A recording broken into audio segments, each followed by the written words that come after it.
Can those grocery store delicacies, otherwise known as country style ribs, get us invited to the cookout?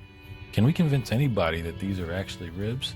Well, I don't know, but we can actually turn into some tasty food. So let's go ahead and see what we can do with these country style ribs that I just got from the grocery store.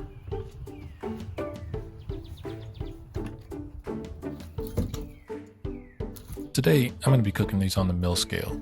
I feel like this is probably going to give me the best chance on any of my cookers to give me just a good smoke. All we really need is some wood, a flame, and we'll be able to get a really good cook off of this. So I'm pretty excited to be able to try this out on the mill scale. First time I've done these in a long time actually, but definitely the first time I've tried out an offset smoker.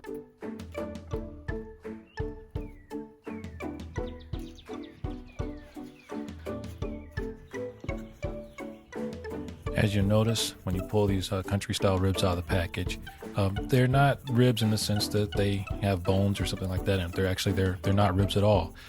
They come from the pork shoulder, so you can actually think of it more like a pork steak or something like that.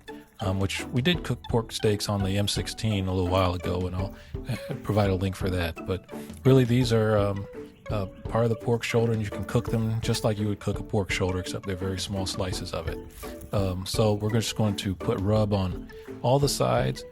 You don't have to put a ton of rub on it because we're actually going to give these a little bit of a bath later on in the cook, so you don't really necessarily need to just season it for bark or anything like that. I don't think that that's super necessary, but we're just going to go ahead and make sure that we do season up all the sides and get those squared away before the cook.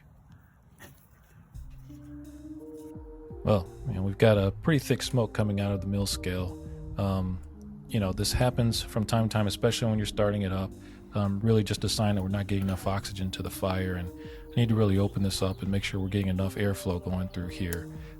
Also, one of the things that's really important for the mill scale, it likes to be around 275 degrees, maybe a bit north of there.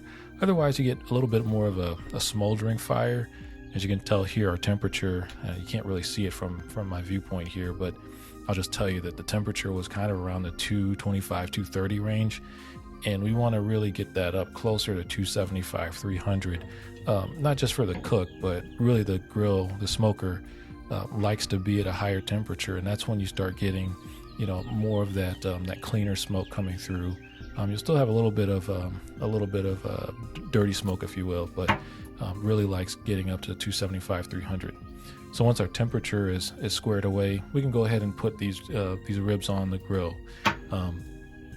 No real rhyme or reason. We're just going to set them on here, and we're going to leave them on, probably for about an hour and a half or so, just so we can get some good smoke flavor on them. Make sure that we get a good color, and just, really get the cook process started. They're not going to finish during that time. But while we're waiting, what we do want to do is go ahead and prepare our little bath that we're going to make. And so here, I'm going to include a bit of pineapple juice, and then I've got some barbecue sauce. This time I think it's some Stubbs sticky sweet barbecue sauce I'm using. I got an old bottle I need to kind of get rid of, so I'm just going to use the rest of that, and we're going to mix that pineapple juice and the Stubbs together. We're going to, once that's done, we're going to whisk it up, get it all mixed and combined really nicely, and that's going to be the bath that we're going to put our country style ribs in.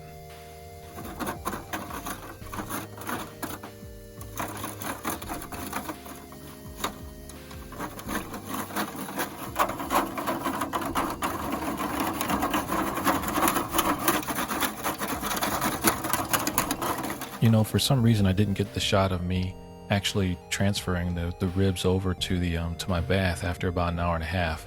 But suffice it to say, I did that, and we got them all into the bath. And now all we're doing is just waiting. We're playing the waiting game and letting these ribs get tender.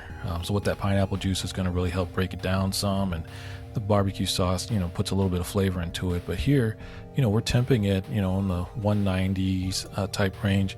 And so the bath has really done its job. We've been able to get the temperature up. It's probing really nicely, so not just from a temperature perspective, but from a tenderness perspective, we're really starting to go through nicely. So next job here is to actually get these out of the bath and lay them down on the smoker, and put a little bit of actual sauce on top of it. So we're going to get our favorite barbecue sauce, whatever you like to use. We're just going to go ahead and put the sauce on and let that set on these ribs, and they're almost done. We're not going to cook them much longer here. We don't want to overcook them, but we're just going to go ahead and put a little bit of sauce on them and get them ready for the plate.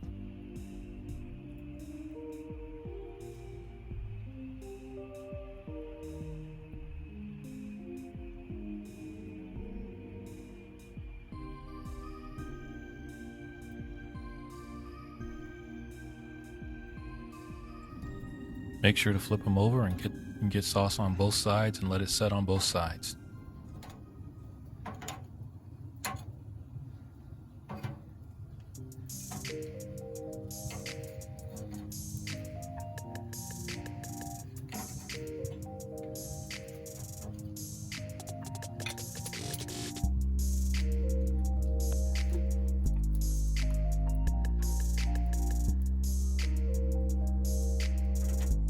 So, can these country style ribs actually get you invited to the cookout?